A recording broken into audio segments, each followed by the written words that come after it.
our president, Donald Trump, who turned on that giant spigot to allow all the beautiful water to flow bigly and freely. Brazen money grab. Chevron Don would like you to know this. He wrote, I am pleased to announce that the interim authorities in Venezuela will be turning over between 30 and 50 million barrels of high quality in 1996. I'll give you a hint. It's not Tunisia. No, the winner is Venezuela, Venezuela, Venezuela, and Venezuela. There you go. Trump has personally crowned not one, but 4 Miss Universes from Venezuela. Everyone loves something at McDonald's. There's always something to have. I like the fish. I like it.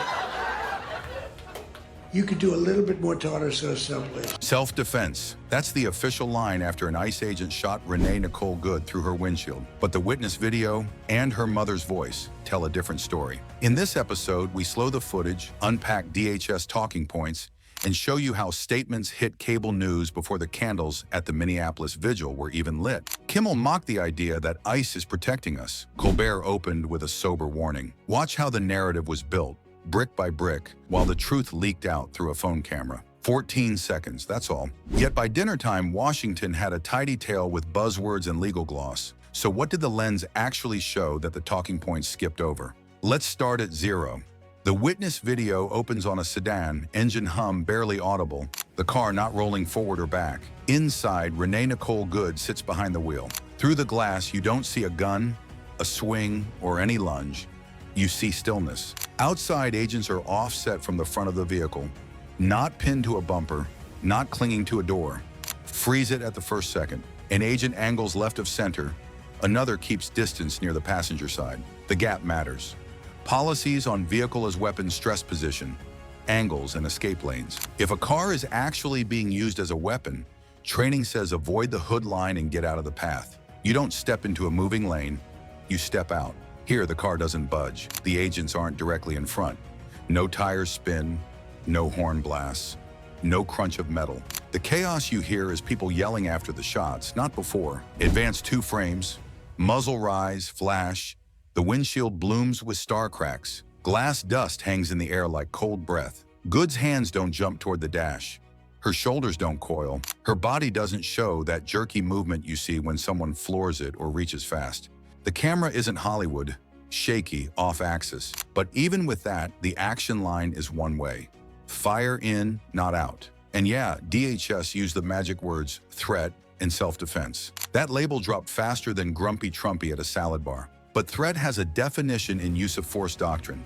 Imminent, specific, capable of causing serious harm right now. Proportionality means the response matches the danger, not the mood. Zoom out to what training manuals say. Federal standards require an objectively reasonable belief of immediate harm. Vehicle protocols warn officers not to shoot into cars unless the vehicle presents an unavoidable deadly threat. Not theoretical, not maybe, immediate. In those 14 seconds, the video doesn't show a charge, a swerve, or a trapped agent. It shows a controlled standoff that turns into gunfire through a windshield. Here's the twist that isn't really a twist. When police don't have video, the narrative fills the vacuum. Body cams missing? The report becomes the movie. But when bystander video exists, it flips the power. Studies on citizen footage show it changes how the public judges necessity and how prosecutors view charges. One clear clip can move a case from nothing to see to call the grand jury. This clip carries that weight. It's short, but it knocks out the key pillar of the script. And there's a test coming the press office didn't plan for. Good's mother said her daughter was not part of anything like that at all. That's not a hot take. That's a fact check with a birth certificate. So the mini payoff right here. The video shows no immediate, clear threat from Good. Calling it self-defense by default doesn't hold, which raises the next question. If the footage cuts against the claim, how did the official story still land on cable first? They pushed the statements out so fast the candles at the vigil were still in the bag. Who hit send, and why were they so certain before anyone even caught their breath? The rhythm was tight. DHS and ICE pushed a release, then cable news slapped on chyrons that read like copy-paste. Rioters, blocked officers, weaponized vehicle. Surrogates on TV nodded along like they'd had the script since lunch. It spread in hours, not days. By primetime, the storyline felt cemented, even though the clip had already started to poke holes in it. Meanwhile, the people closest to it didn't match the tone. Minneapolis leaders stepped out with cooler language, not heat. The mayor saw the footage and the DHS claim and said, "Bullshit." The governor told Washington, "We do not need any further help from the federal government. To Donald Trump and Kristi Noem, you've done enough." And then the line that cut straight through the spin came from Renee Nicole Good's mother. Her daughter was not part of anything like that at all. That's not a nuance, that's a direct hit on the narrative. Watch the phrasing ladder climb. Step 1, threat. Step 2, self-defense. Step 3, Kristi Noem drops the big label, domestic terrorism. That word does work. It inflates risk, moves the public from uneasy to afraid, and wraps doubts in the flag so anyone pushing back looks suspect. That's not a slip of tongue. That is a deliberate escalation that makes deadly force sound inevitable and righteous before any full review. This is Crisis Comms 101. Preemptive framing sets the first version in your head. Repetition makes it feel familiar, and familiar feels true. The power of first mention is a memory trick. People anchor to what they hear first and judge new info against it. If you own the opening line, you don't have to win every round. You just keep saying the same words until they feel like the only option. We've seen this pattern before in other federal cases, where speedy statements didn't match later evidence. Early claims set the tone, later facts arrive, and the gap becomes the story. Different cities, different agencies, same playbook.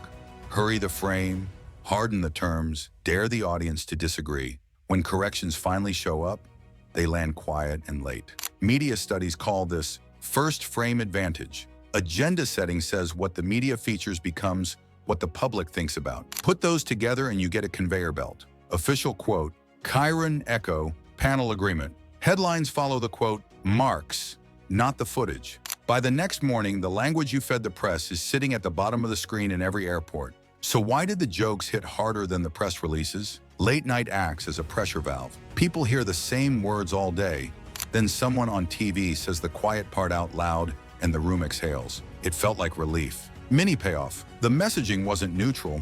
It built a lens that made basic questions sound unpatriotic. So who popped that bubble? Kimmel and Colbert walked in with punchlines and a gut check.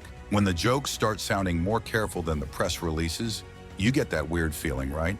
Kimmel looked at the same clip and said, ICE exists under the guise of protecting us.